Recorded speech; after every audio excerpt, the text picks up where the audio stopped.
Yo les voy a proponer un análisis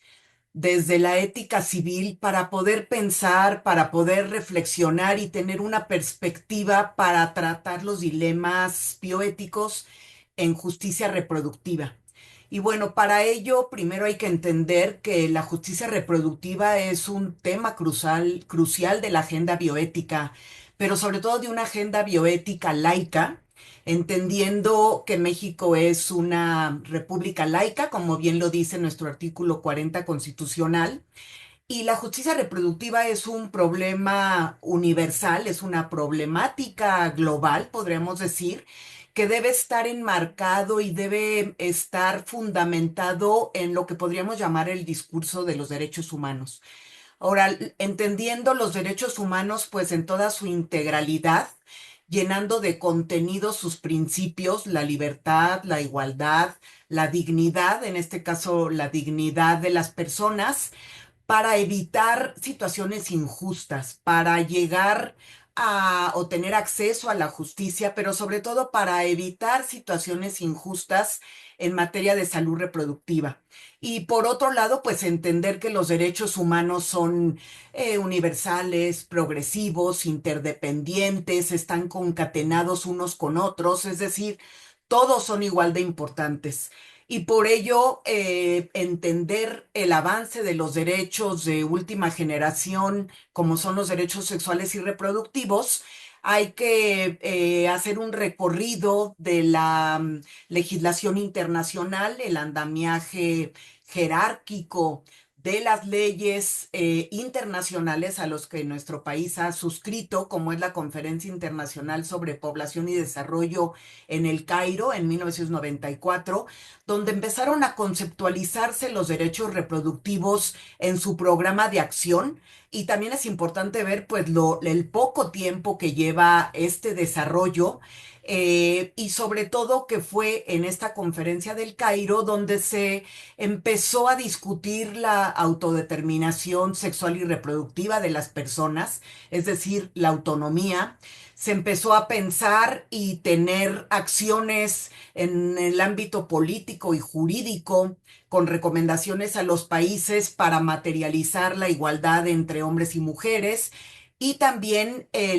una educación integral en sexualidad y reproducción. Ahora, en esta conferencia del Cairo, en 1994, la Conferencia Internacional sobre Población y Desarrollo, además de centrarse en las dinámicas demográficas, para mí es importante el que se habla no nada más de el derecho a la salud, pensándolo como un bienestar físico, emocional, social y de salud mental también, sino que se define qué se entiende por salud reproductiva dentro del marco de lo que estratégicamente se estudió, que era el nombrar los derechos reproductivos junto con los derechos sexuales, que también tiene una historia y que nos ayuda a entender la justicia reproductiva y por qué la propuesta de analizar la justicia reproductiva desde una ética civil. Ahora, ¿qué es lo que comprende la salud reproductiva desde estos marcos de derechos humanos? Pues tiene que ver con la planificación familiar, con el embarazo, parto, puerperio y fortalecimiento de la lactancia materna, prevención y tratamiento adecuado de la infertilidad.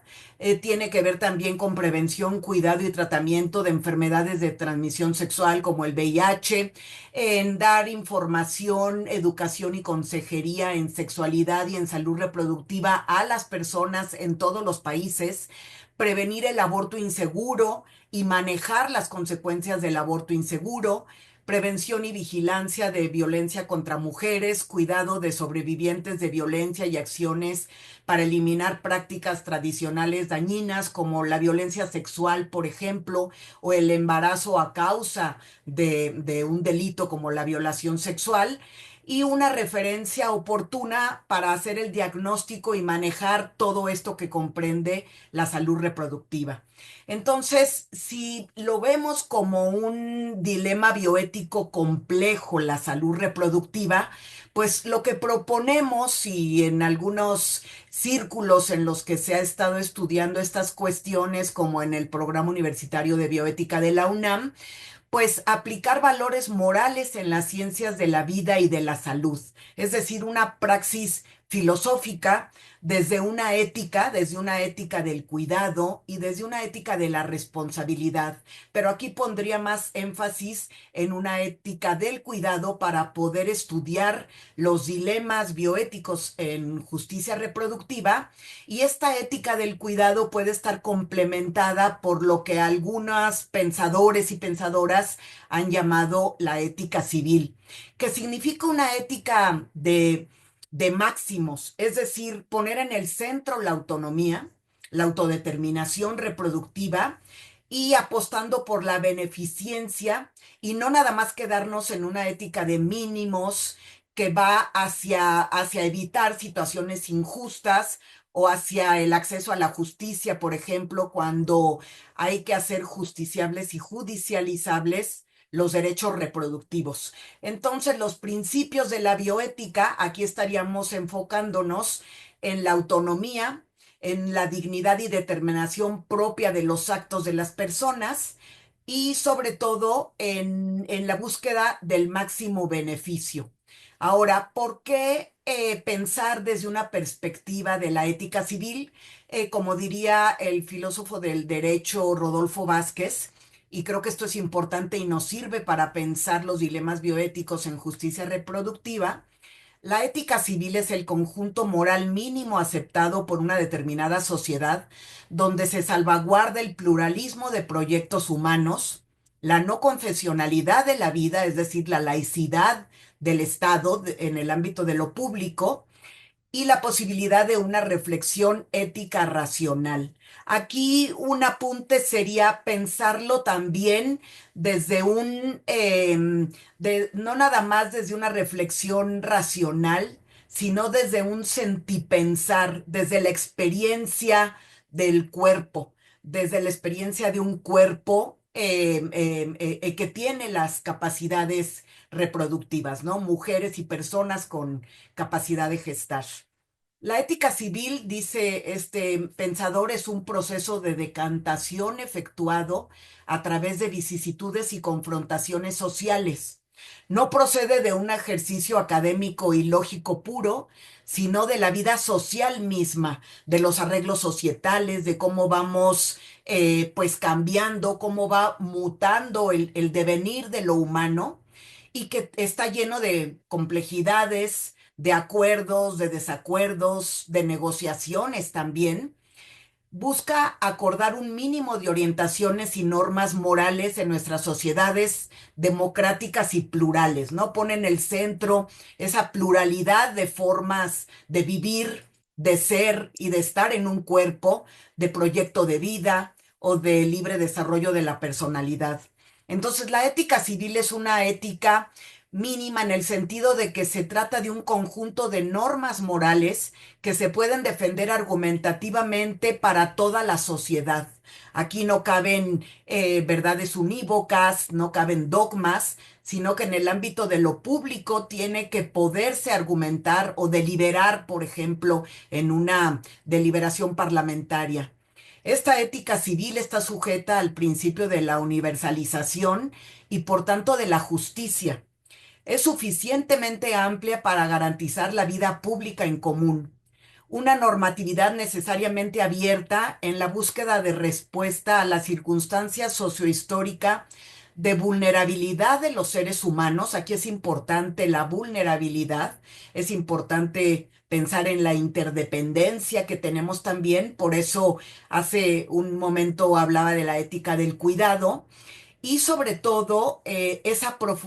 profundización moral. Aquí entraría la praxis filosófica de esa ética del cuidado y de esa ética de la responsabilidad, ¿no? Esa ética del cuidado del otro, de la otra, de las otras personas.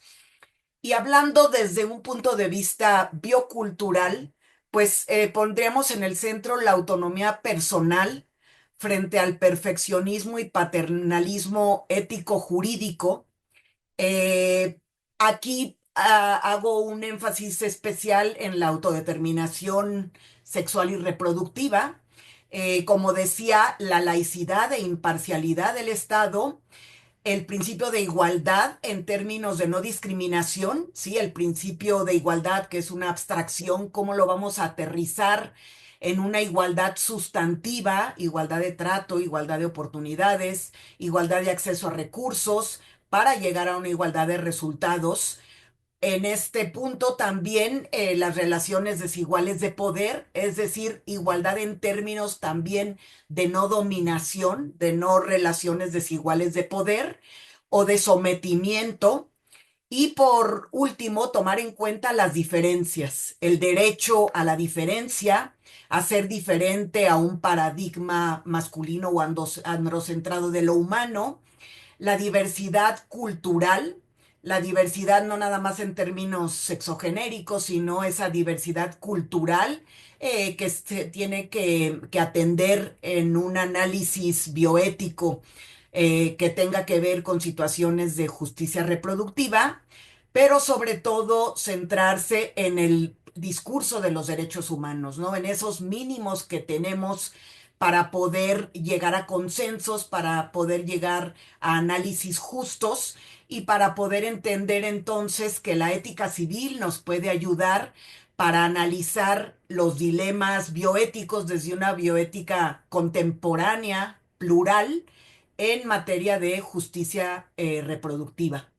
En relación al discurso de los derechos humanos, que como ya hace un momento dije, tenemos que centrarnos en que es lo único que tenemos, el piso mínimo que tenemos es el discurso de los derechos humanos, que han sido progresivos, que se han ido adecuando, porque no son postulados estáticos, sino que son una compleja red de interacciones que debemos utilizar de manera estratégica, de manera subversiva y entender su indivisibilidad, su interdependencia, hacer un recorrido histórico genealógico también para poderlos adecuar a los dilemas bioéticos en justicia reproductiva, pero sobre todo me interesa pensar en la igualdad, en la libertad, en la dignidad y en la justicia. Y para hacer pues poner énfasis en la dignidad humana, pues la misma fuerza del concepto de dignidad la debemos entender como valor intrínseco de las personas. De hecho, es la piedra angular de los derechos humanos, es la piedra angular del discurso de los derechos humanos, porque reconoce a las personas como agentes morales, es decir, reconocerlas como poseedoras de dignidad. Y esto es importantísimo, analizar las cuestiones que tienen que ver con los derechos reproductivos, con la salud reproductiva, con la educación en salud reproductiva y en una palabra, con la justicia reproductiva. Y las discriminaciones y exclusiones y violencias que tienen que ver con estas cuestiones, pues son daños que reducen, cuando hay injusticia reproductiva, pues hay daños, hay agravios que reducen, que degradan a las personas, que las humillan, que las cosifican, que las deshumanizan, es decir, son daños morales.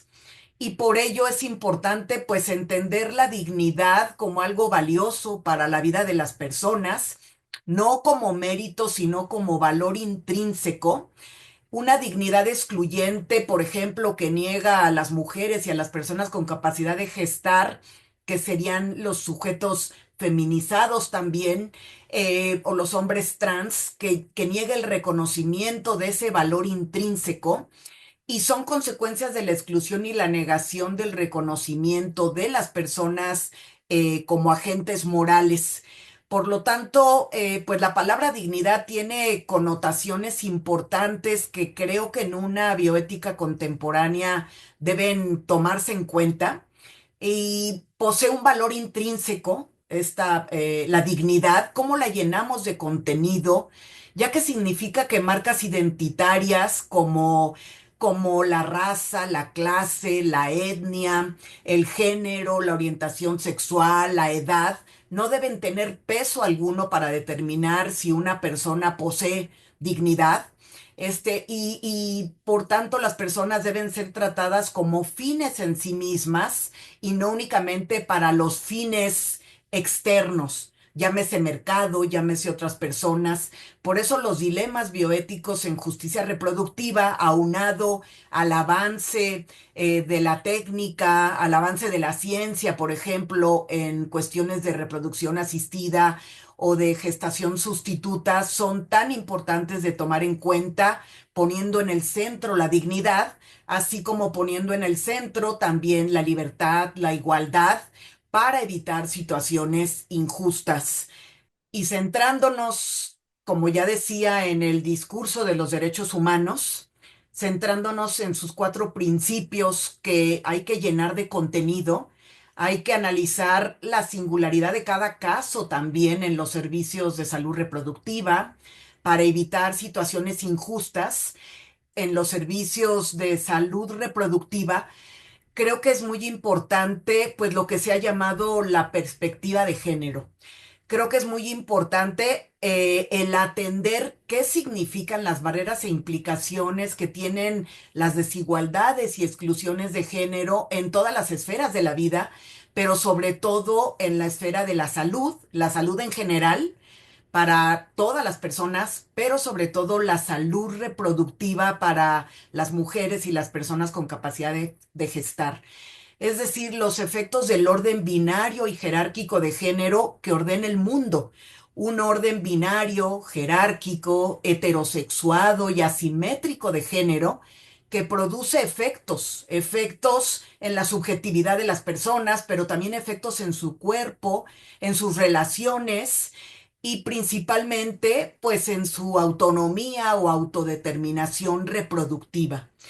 Por ello, pues creo importante que podamos hacer un análisis de esas desigualdades, exclusiones y también las violencias que se ha llamado violencias por razones de género, que vienen aparejadas a esa desigualdad estructural. Es decir, que vienen aparejadas a entender que el género en sí, esta categoría analítica que nos dice que hemos sido, nuestra subjetividad tiene que ver con un conjunto de ideas y prácticas que hemos aprendido desde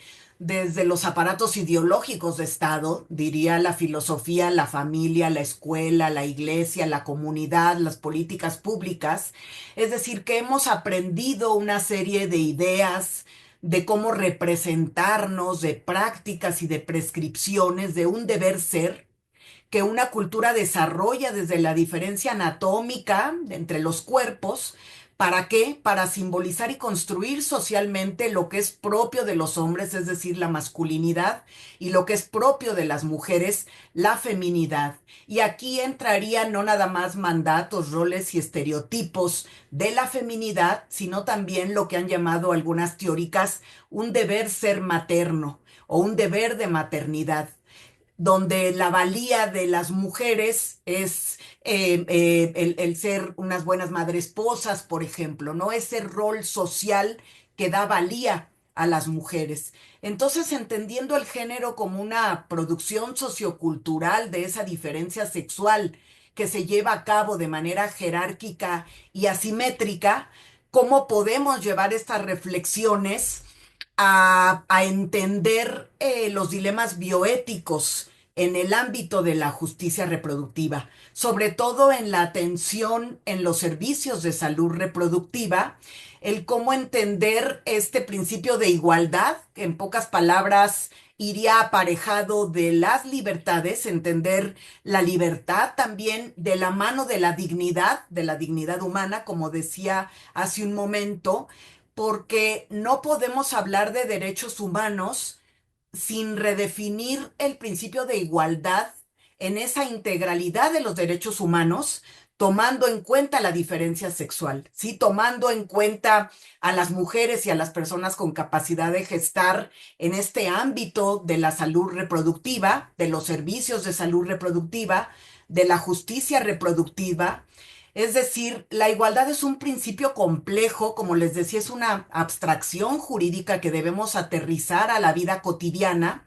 y este principio está estipulado para tutelar las diferencias, es decir, nuestras marcas identitarias, y para oponerse a las desigualdades, es decir, ir reduciendo las desigualdades, ir reduciendo las brechas de desigualdad, que muchas veces por esta construcción sociocultural del orden binario y jerárquico de género, pues se nos presentan de manera muy ambigua las injusticias, se invisibilizan las injusticias en salud reproductiva, se normalizan, están totalmente naturalizadas. Por ello, pues lo que podríamos llamar el principio de igualdad, el derecho a la no discriminación y el derecho a la diferencia, en el ámbito de la igualdad, pues no es suficiente enunciar este principio, es necesario actuar la igualdad para evitar situaciones injustas en salud reproductiva, es necesario observarla, garantizarla y sancionar su incumplimiento también, pero hay que centrarnos no en lo punitivo, sino en ir cambiando, en ir transformando culturalmente a quienes están en el ámbito de la salud reproductiva. Y bueno, para ello se requieren garantías adecuadas, podríamos hablar de garantías sexuadas en salud reproductiva, y para que en base a ello sean los derechos humanos y las libertades fundamentales, pues puedan ser exigibles al Estado, a la sociedad, puedan ser justiciables, evitar las injusticias en salud reproductiva y que puedan también pues ser judicializables cuando se necesite que sean judicializables, es decir, que haya protección jurídica en tribunales competentes también. Pero insisto en que la clave está en ir transformando culturalmente a toda la sociedad y sobre todo a quienes están en el ámbito de los servicios de salud sexual y reproductiva. Hay que ir transformando, hay que ir desde un discurso de derechos humanos, desde la laicidad del Estado, pero sobre todo desde una bioética contemporánea, el poder comunicar, el poder divulgar las complejidades de los dilemas bioéticos en el ámbito de la justicia reproductiva. Muchas gracias.